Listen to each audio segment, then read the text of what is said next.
so much on the agenda. I don't really know where to start. What's top of mind for you today?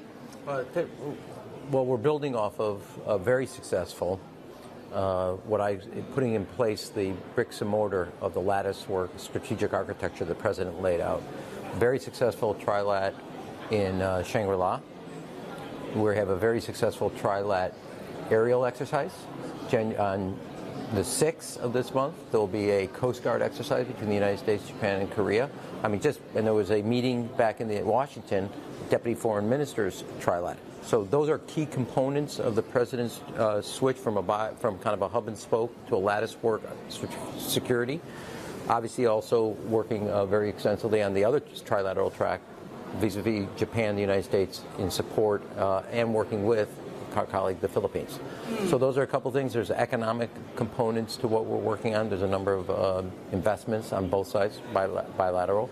And then follow through from the state visit. We just had Admiral Paparo here, who's the head of the Indo-PACOM in Hawaii. Right. And we have a major kind of down payment on what the President and Prime Minister announced, both on the kind of what's called the command and control, a rethinking of our force structure here, with also a rethinking of our new exercises that we're going to be doing between the trilateral, but also on a bilateral basis. And it's such an important component, right? Yeah, exactly. It's such an important component when you see the really rising tensions that we're experiencing all over the world, especially, as I mentioned, towards the South China Sea. You mentioned the cooperation with the Philippines. Is that the next place of potential crisis? Doesn't have to be. I mean, that's number one. The Philippines is a treaty ally of the United States, and we'll stand by our word. The president could not be more clear about that.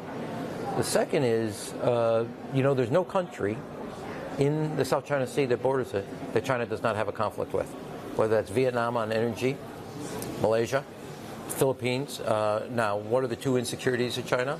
Food security, energy security. 14% of the worldwide fish catch is in the South China Sea, all the energy. And like the International Court ruled in 2016, Philippines is in the right here, and we're going to stand by our ally. It doesn't have to be. China has to respect their neighbors, has to respect the decision by an international court when they adjudicated this case. And it's very clear from a navigational standpoint, a maritime standpoint, a rule of law standpoint, the rights of the countries, and the United States is going to be clear about our commitments to our allies. That's one. Two, I would say, the United States, Japan, and the Philippines have, as three democracies, have a shared interest in the economic development and trade between each other.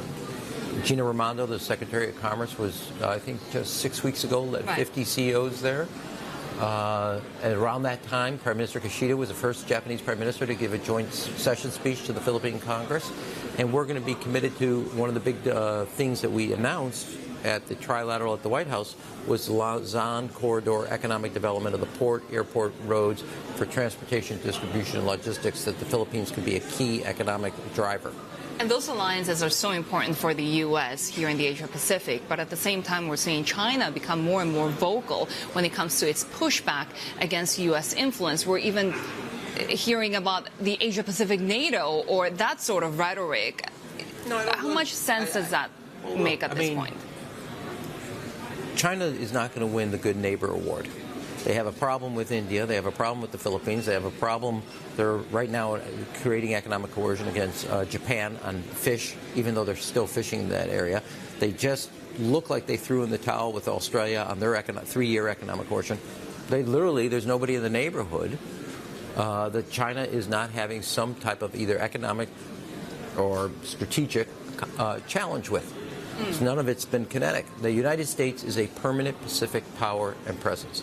The countries from Japan to South Korea to Australia to Singapore to the Philippines, even Vietnam, want America's presence because they don't want an unmoored, untethered China that disregards their own sovereignty. Countries prefer their sovereignty versus being told what they can and can't have.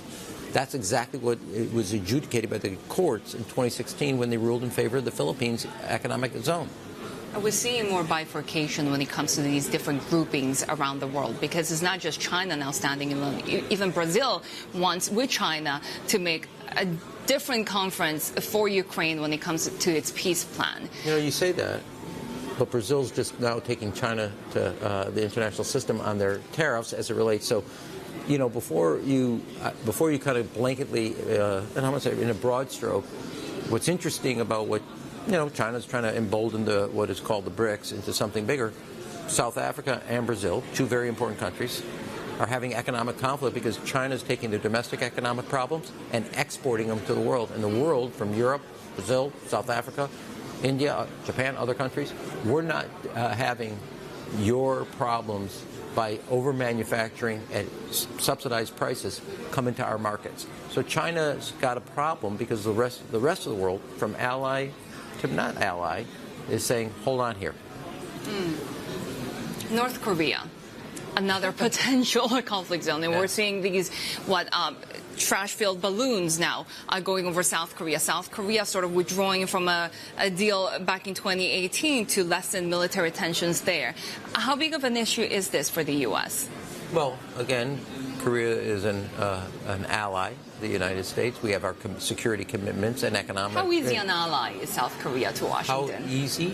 What do you mean by easy? Easy to work with. Oh, well, it's very easy. I mean, I can give, let me say this, going back to my own, when I was President Obama's chief of staff, worked with the Korean government as we negotiated an FTA on trade, and our economic integration is even strong. You look at what Samsung, some of the auto companies are investing. I'm not going to, that's for the U.S. ambassador to Korea to say, but they're a very, very economically important part of our economic statecraft. They're a very, very important part of our domestic, I mean, not domestic, but international national security. And we're going to stand by Korea. They're very clear as a sovereign nation of what their interests are.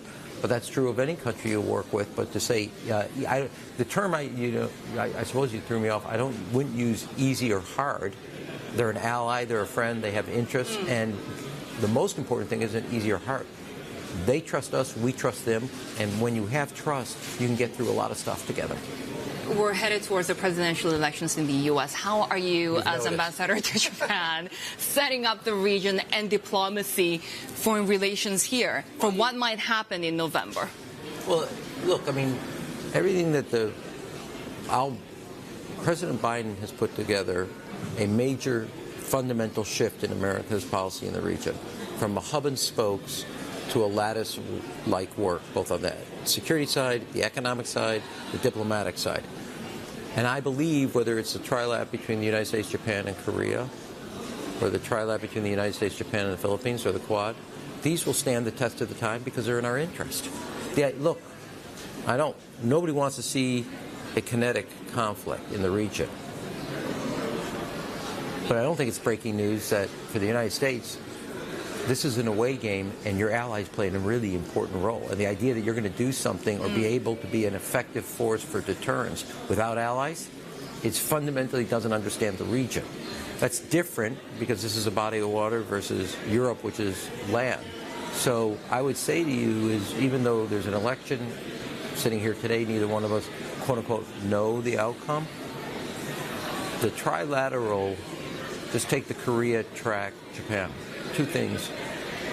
In the last 3 or 4 days, there's been a numerous amount of trilateral activities on the military side, the political side, diplomatic side. One. Two, when Prime Minister Kishida returns from his state visit, his first foreign call to a head of state was to Korea. That went to happen 5 years ago. Three, the United States with our allies is stronger as we basically communicate not only at the level of deterrence, but a permanent Pacific power, because the multitude of countries standing with us from the region, when China looks at that, there's a reason China says we don't want the United States, because all of a sudden allies coming together, working together, whether that's the United States, Japan, and Korea, or whether that's the recent Australia, Japan, Korea. So I think that will stand the test of time because it's in America's self-interest. And anybody that doesn't understand that does not understand America's self-interest.